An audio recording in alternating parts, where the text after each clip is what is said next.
Evergreen 757 চ্যানেলে আপনাদের স্বাগত। আজ ভাত ভাজা করব, ভিডিওটা সম্পূর্ণটা দেখুন।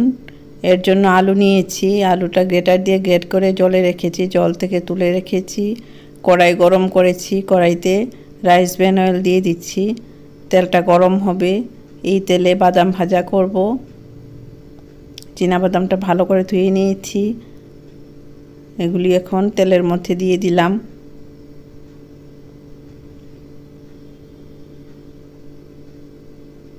এগুলি ভাজা করছি। বাদামগুলি ভাজা করতে করতে এরকম রং হয়েছে, এখন ভাজা করা বাদামগুলি তুলে নেব। ডিমটা নুন দিয়ে ফেটিয়ে নিচ্ছি, ডিমের ঝুরি ভাজা করব। কড়াই গরম করেছি, কড়াইতে তেল দিচ্ছি, সর্ষের তেল। ডিমটা নুন দিয়ে ফেটিয়ে নিচ্ছি, কড়াইতে দিয়ে দিলাম। 2 থেকে 3 মিনিট এভাবেই থাকবে কড়াইয়ের মধ্যে। 2 থেকে 3 মিনিট পর ডিমটাকে ঝুরি ভাজা করে নিচ্ছি।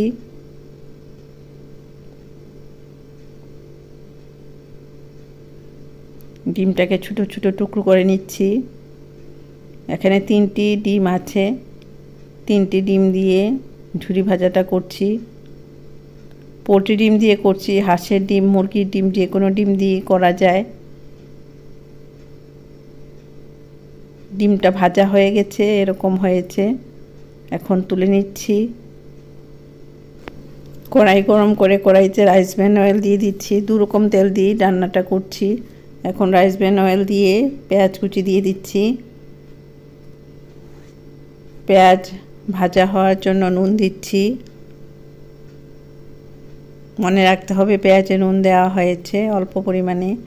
পেঁয়াজ এখন নাড়াচাড়া করছি নুন দিয়ে।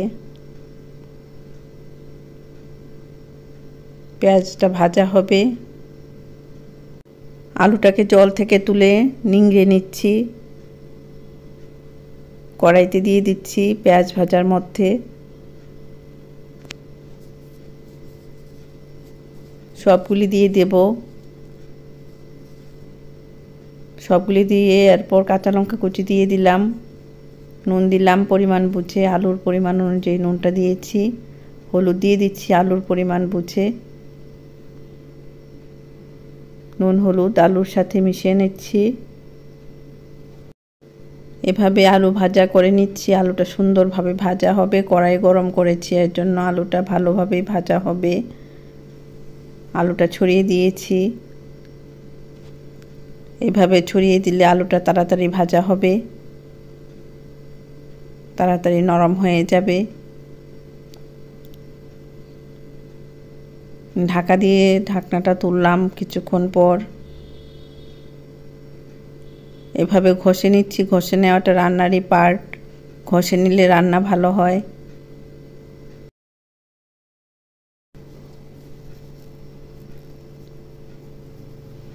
ঘষে নিয়ে নাড়াচাড়া করে আবার ছড়িয়ে দিয়েছি আলুটা।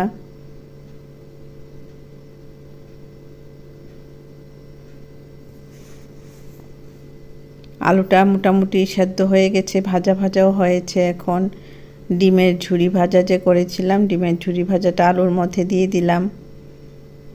আলুর মধ্যে বাদাম ভাজাটাও দিয়ে দিলাম। সব কিছু এখন মিশিয়ে নিচ্ছি।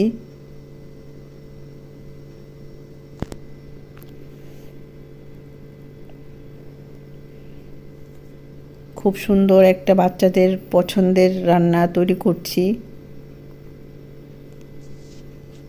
এভাবে বাচ্চাদেরকে করে দিলে বাচ্চারা খুশি হয়ে খাবে। অনেক সময় ভাত খেতে চায় না, এভাবে আলু ভাজা করে, বাদাম ভাজা করে, ভাত ভাজা করে দিলে বাচ্চারা খেয়ে নেবে। এই ফ্লেমে ভাজাটা হচ্ছে।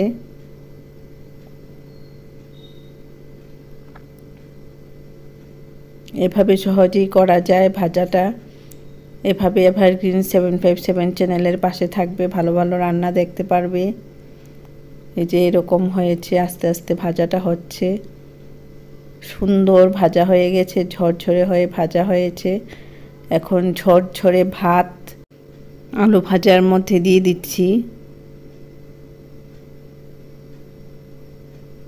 ভাতটা এখন আলুর সাথে মিশিয়ে নেব। আরও একটা কাঁচা লঙ্কা কুচি করে দিলাম। ভাতটা আলু ভাজার সাথে মিশিয়ে নিচ্ছি। এভাবে রান্না করে বড়রাও খেতে পারে।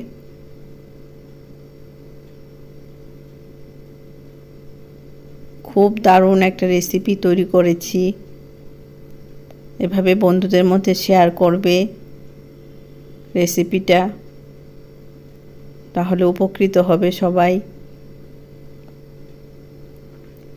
ঘষে ঘষে রান্না করাটা রান্নারই পার্ট। ঘষে ঘষে রান্না করলে রান্না ভালো হয়।